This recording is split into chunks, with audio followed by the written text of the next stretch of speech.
Welcome to the Evolution of Gaming podcast in partnership with Horrible Night, where there's never enough time in the day for video games. Check them out online at horriblenight.com. The Evolution of Gaming podcast is where we take a look at video games from years gone by. We'll give you a little bit of history of the game as we play and also tell stories from our experiences with the game. I'm Andy Hunsucker, Mangler103 on YouTube, and joining me as always is Jason P. Thompson, jpthompsLP on YouTube. Hello, everybody. We play on the original hardware when possible, and as you can see, well, you can't see it quite yet, but maybe you know, we are playing Turok, Dinosaur Hunter on the N64. That's right. Now, there you go, now you can see it. Now, I never played this really when it was a thing, Jason, when it was back in the day. But this is a little early for us because this is the early 3D era. Very early 3D era.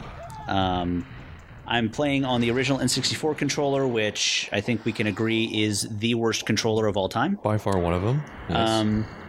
It is the this is the official Nintendo one too. So no controller pack found. That's okay. We don't have one. We don't really care that much. I want to go ahead and just start the game, Jason. Yeah. Now, I played this when it came out. I had a friend who bought a Nintendo 64, basically release. It came out like 97, I'm pretty sure, is when it came out. Are the controls the way you like them? The look controls, or is it? Okay, so I'm using the stick now, and it's not moving. So do I use the arrows? No. I don't think you ever look up. Wait a sec. Oh my god. Okay. Jason, the C buttons move you around. Yes. So I'm using the C, like 4... Stab that monkey! Where'd that monkey go? This is the weirdest control scheme I've ever experienced in any game.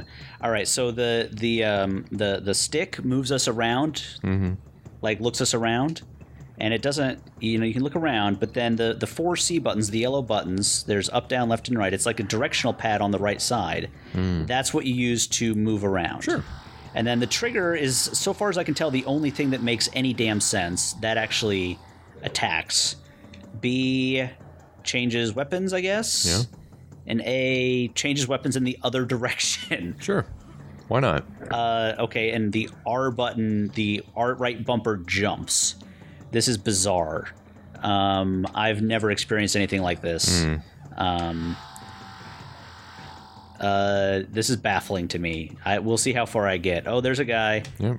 Stab him. There you go. Oh, wow. And this is pretty interesting, obviously, for a game, to come out on the N64, considering Nintendo's sort of direction towards the non-violent creative games. There's blood in this game. Yes. You're stabbing people, you're stabbing dinosaurs, you're stabbing all sorts of things. Eventually we'll get some other stuff on Super NES, Jason, where they changed the game that would have had blood previously, and it didn't have blood at that point, like Mortal Kombat. We're talking guns. This, of course, also came out for personal computers. I knew somebody that actually had it on the PC. Yep. Huh. Of course, Acclaim is the person responsible for it. They're the publisher. I knew a lot of people who had this game. I knew a lot of people that enjoyed it. Like I said, I was sort of in it to win it when it first came out. It's also based on the comic book series.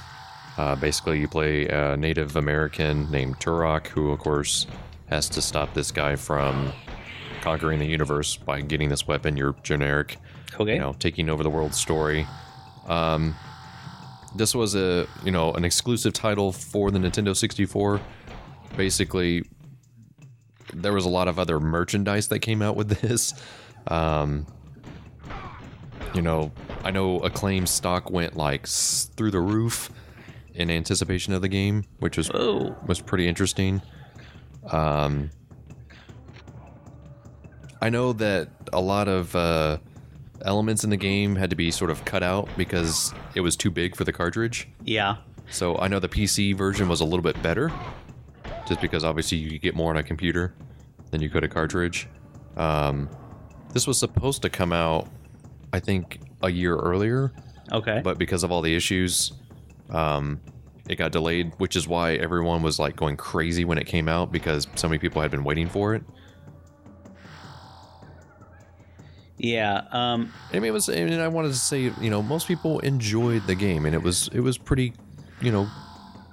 positively reviewed when it came out. I mean, I guess for the era, this is not so bad. I mean, this is a Nintendo 64, people. Yeah. This is for graphics, shooting graphics, plants, shadows. Yeah, it's not bad. Character models are pretty poor. But it's a Nintendo 64. Yeah, I know. I don't know. I'm not in a generous mood today, Jason. I don't know. I can't give it. I mean, I'm not rating on a curve today, even though I should be. I know when a lot of people come up on screen, the game is going to lag. You're going to get that. So perhaps when I actually see that, it's going to be a big issue. And obviously, the drawing distance is pretty short. Yeah, these clouds are not. But that's exciting. That's helping. And there you go. Was that our first dinosaur? No, I think we saw one of those earlier. Okay. But we've seen a few of those. But there were many sequels of this game. I don't think people actually realize that there were actual sequels to this game. I do have Turok 2 sitting the cartridge, the N64 cartridge, sitting on that shelf. And it might be interesting to toss that one maybe in there. Yeah. Okay, this is scary. To toss that one in there and see kind of how they hold up to each other. There you go. Oh. Yeah. It's very generous with the jumping. I feel like whenever you actually go to jump. But yeah, of course, shooter game, first-person perspective. You got your 3D environment here. Oh, I missed it. Compared to Doom, Tomb Raider, that kind of thing. Yeah. I think this compares pretty well to the original Tomb Raider, which was, I think, a PlayStation game. But just in general, the early 3D era was not great. But, I mean, it had to start somewhere. Yeah. I mean, water physics. Look, I mean, there's a little bit of water physics going on. That's nice. Yeah, so it's okay. I mean, my main issue is not with sort of the graphic style. It's really with this control scheme, which the control scheme's not good. Is really bad. Yeah. I'm not the one holding the controller, by the way, so that's probably. It took a while for them to figure out how to control 3D games, and Nintendo was like. All credit to Nintendo. I don't think the N64 was a great system. It had a few great games, but basically they were all Nintendo games. Right.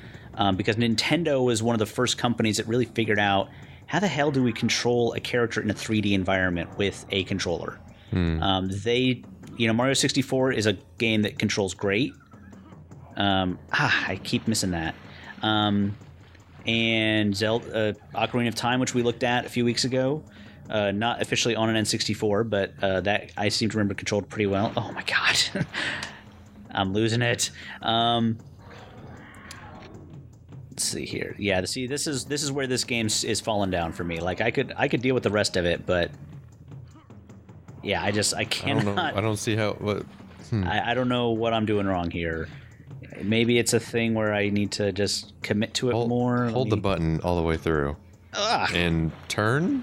I hit the wrong button because I was expecting to use the stick to do that. That's kind of strange. But what's really interesting about this game is like when and if you ever get to shoot somebody else, take a look at the character animations. Not many games like Wolfenstein, like I crunched over and I died. Like okay, like perfect. Whereas this one, it's like okay, or even Doom. Like Doom basically had the same death animations. Whereas this one was different. This one was different in that sense.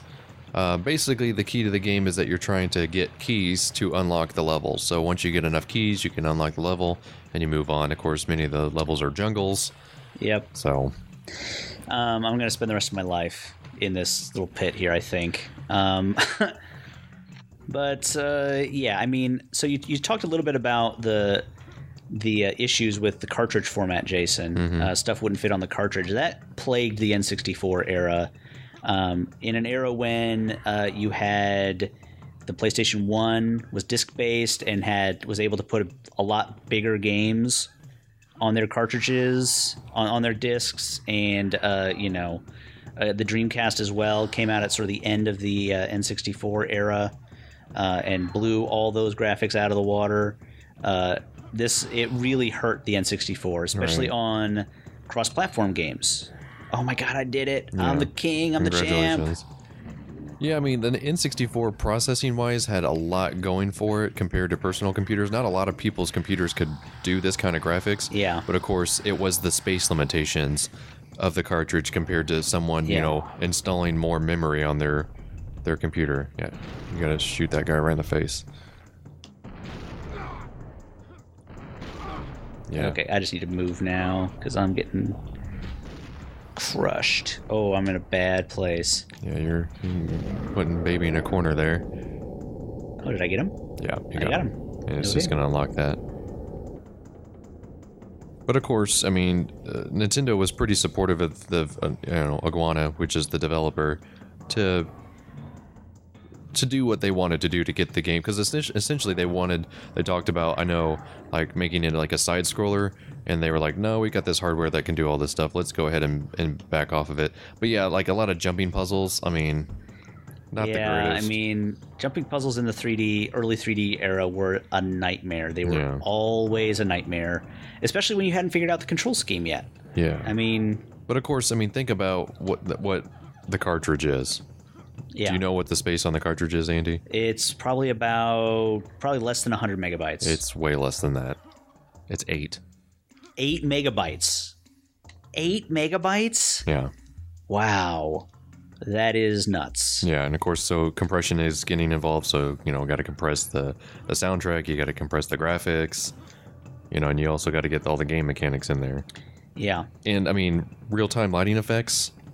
Yeah. That's got it going on, too. I mean, there's a lot going on. Okay, so you shot that guy, he jumped back. Now shoot somebody else. Well, I guess you'll shoot a dinosaur. It dies in a different way too. Once you get this guy, he fell back kind of in the same way. Yeah, I will give you that. The character animations are pretty great for this era. Yeah. The character models are so-so, but that was just a big limitation of everything in that era. And I can't remember what controls are. But of course, the developers wanted to make the best looking game. Yeah. And this is what they came up with. Yeah, I did play the second one for just a little bit. The graphics are much improved, but they stuck with this same control scheme, which is terrible. Maybe you can select a couple different ones, but this is the default one. This is the one they expected people to play with the most. Yeah. Which is pretty bad. And the fact that there's so many jumping puzzles in the first level, oh my god. Yeah, and I just want to cry. Well, no, I can't save my game, so let's not worry about that. Yeah, and the fact that Acclaim really took a big leap of faith on this game too, because they were not in a good situation. Yeah, Acclaim does not exist anymore, as far as I know. But this game kind of saved them for a little while. Yeah. I mean, they had to lay off a lot of people. Stock was kind of down, but stock did rise once they sort of announced this game. All right, let me switch back to the pistol here, because that bow and arrow was fun, but it's not really accurate enough to really use all the time. I'm gonna die here in a second, but this game was like on every computer magazine known to man. I mean, yeah, get in that lava.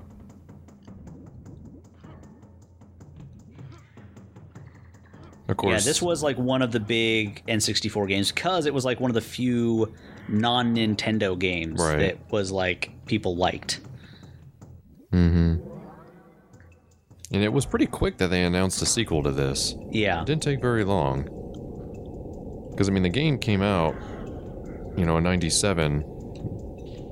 Basically announced that the sequel would be coming out the same year. Yeah. And it did, so congratulations. Take me back to the opening area? Like, where am I? I feel like I've seen all this before. Yeah, I feel like this is what I showed up. Well, that's the thing, isn't that you have to collect all the keys and stuff. So now you got the shotgun, so now it unlocked this part of the level. Oh, okay. All right. So this should be different. I am enjoying this a little bit more right now, Jason. Good. A little bit glad. more. I'm getting a little used to the controls, even though I still think they're terrible. Oh yeah. But it's like Stockholm Syndrome. Eventually, you just like accept it. But as long as it doesn't force me into way more jumping puzzles, it is pretty forgiving about where you aim versus where it will actually hit. You know, it doesn't have a crosshair, so it's just kind of like, it's like, yeah, we'll sort of get you close. Although, now that I say that, it's not being very forgiving about this. There's Turok. The death scene. Yeah, they've done Turok games reasonably recently, haven't they? I mean, there was one on like GameCube or something, wasn't there? I don't know. I mean, I kind of lost Xbox. Perhaps. The voice acting in this game. But yeah, I mean, all that stuff we said earlier about, you know, all the different limitations, they really show. I mean, there was, in a game like this. It says here there was one for, let me see here, the 360, PlayStation 3, and Windows. Yep. Oh, right. Yeah, there was called one. Turok. Oh, dang it. 2008. Okay, so that was like early of the sort of current console generation era. Yep. Yeah, Jason, and it won't be too long before we can legitimately play those games on this podcast, because they will be part of the evolution of gaming rather than the most current generation. So, yeah, so expect that. You know, we'll have more of that sort of stuff happening. Let's see, which way was I going? I think I was going this way. This, I mean, if you're just really curious about sort of game development in general, just look up the Wikipedia article for this particular game. There's a lot of history behind it. Yeah. Just a lot of really well written stuff about it. Again, you may just think, oh, it's just a simple game. I mean, this game pretty much saved a claim for, you know, the period of time that they were still going, and really, you know, set console sales for the N64 to a whole nother level. Yeah. Well, I mean, I don't know. I mean, what I remember about the N64 was it came out and it had like Mario 64, and that was it. Well, there like a long there time. was the Wayne Gretzky hockey game, which came with consoles as well. Oh, did it? Yeah, it was the Mario game, and then you could buy a console combination with the Wayne Gretzky, I'm pretty sure. And then this game came out like shortly after, you know, of course, Christmas time. Yeah. So, you know, people got it after that. So yeah, I mean, and then of course, other shooters came after, like, you know, GoldenEye. Yep, GoldenEye was again a big shooter on N64, but of course this is, you know, taking advantage of an analog stick. Yep. So there's a lot of stuff going on. I can't see anything right now. I don't know if the viewers can see anything either, frankly. I'm just going to push forward. Is there an item I was supposed to have picked up? I have no idea. I can see a wall here. That's about it. I'm just going to follow the wall. Yeah, there's stuff. Things yeah. below you, yeah. Caving at its finest. Yes. I think I'm just heading back towards the exit now, but I can't really tell. But yeah, I mean, the mist kind of is a... They tried to push it as like, oh, it's interesting that characters are coming out of you from the mist, but essentially it was built in so that the limitation it's a draw distance thing. You can do the same thing in Minecraft nowadays. Well, it was just the limitation of the console. Yeah. Yeah, I don't know There you how go. they expected you to find stuff in this area. Just fire blindly into the dark. That's all I can do at this point. I can't see a thing. Yay, Turok. Yeah. I'm lost. I can't do anything. I'm just holding forward. I don't know if I'm moving. I imagine there must have been some thing. There's a thing. Okay, I can kind of see around here a little bit. There's something over here. I don't know how they expected anyone to find anything in here, because this is the exit. This is like going back towards... Yeah, this is the exit. I can't do anything there. So... Just the room you go in to shoot dinosaurs to death. I guess, but this is all... Everyone the only place loves I can that go. room. Let's go this way. Seems like... No, that's the exit again. Yeah. Again, there's something swiping at me. I can't see it. Yeah, I'm totally lost right now. I don't know. There does not seem to be an exit here. Oh, there's something. Here we go. All right, I can see those things. Let's see, consider. I mean, I imagine their idea with this was like, oh, we're gonna make it almost impossible for them to see. Or it could just be and the then way we have stuff jump out at them. Or it could just be the way it translates to an older tube-style television. Yeah, maybe. But I literally can't see a thing. No. I can still see your gun, so we're good. Yeah, I know the game's still working. This is, again, evolution of gaming. This used to be a thing that they thought, let's just make it impossible to see, and this will be fun. Game makers, this is not fun. If I get to the exit again, then we're done. Wait, you chose not to go into the exit? No. I mean, I'm sorry, the entrance. The initial area there. Okay, so I can sort of kind of see stuff here. Go that way. This, I'm guaranteeing you, takes me right back to the front. Or maybe not. Well, the music just changed. Well, I think that's just because of the limitations of the game music. Yeah, see, this is right. This is where I was. Yeah.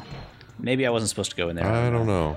You know what? There's a thing right there. Maybe it's an item I'm supposed to pick up that will actually help me get through that cave. So maybe it is well designed. I just didn't find the piece that I was supposed to find. Let's go around this way and see if I can get up onto that platform. There's got to be a way up on that platform. I can see a thing sitting on top of it. Maybe I have to jump. Well, like I said, you got to get enough of those things to unlock the level, so... Yeah, there we go. Okay. There's a level 2 key. Which... he's very happy about. Which it always looks like you're drinking it, but... yeah. He's just holding it up. So you got to find the 4 keys. Yeah. All right. Well, I would love to be able to show like all the levels and stuff in this game because I'm sure there's more to it. But yeah, again, we're back in this cave. Why did you just keep going into the cave? I mean, there's nowhere else to go. All right. I mean, I don't know where else to turn. Like, I imagine there must be like an exit to this somewhere, right? You're asking the wrong guy. Yeah, I guess so. All right. Well, maybe we should get out of here before we leave, so we can actually see what's happening when we sign off, Jason. Yeah, I'm sure as soon as we sign off, we'll get everything all figured out. Yeah, exactly. Ready to go. There's something attacking me. Oh, and I'm out of bullets, so I've just got a bow and arrow now. Well, don't they explode? I had some exploding ones, but I ran out of exploding ones. You would think that the lighting physics would help you out, but... yeah. Oh, well. Oh, well. Yeah. Let's see. I think this way, maybe? Yeah, this is just... I'm just blind. Just totally blind. I don't know why they thought this would be fun. Maybe they were like, you know what? There's not going to be anything else to play on the N64, so... whatever. All right. I don't think that's what they were thinking. Probably not. But that's going to do it for today's episode of the Evolution of Gaming podcast in partnership with Horrible Night, online at horriblenight.com. Thank you guys so much for watching. I'm Andy Hunsucker. And I'm Jason Thompson. And we'll see you next time.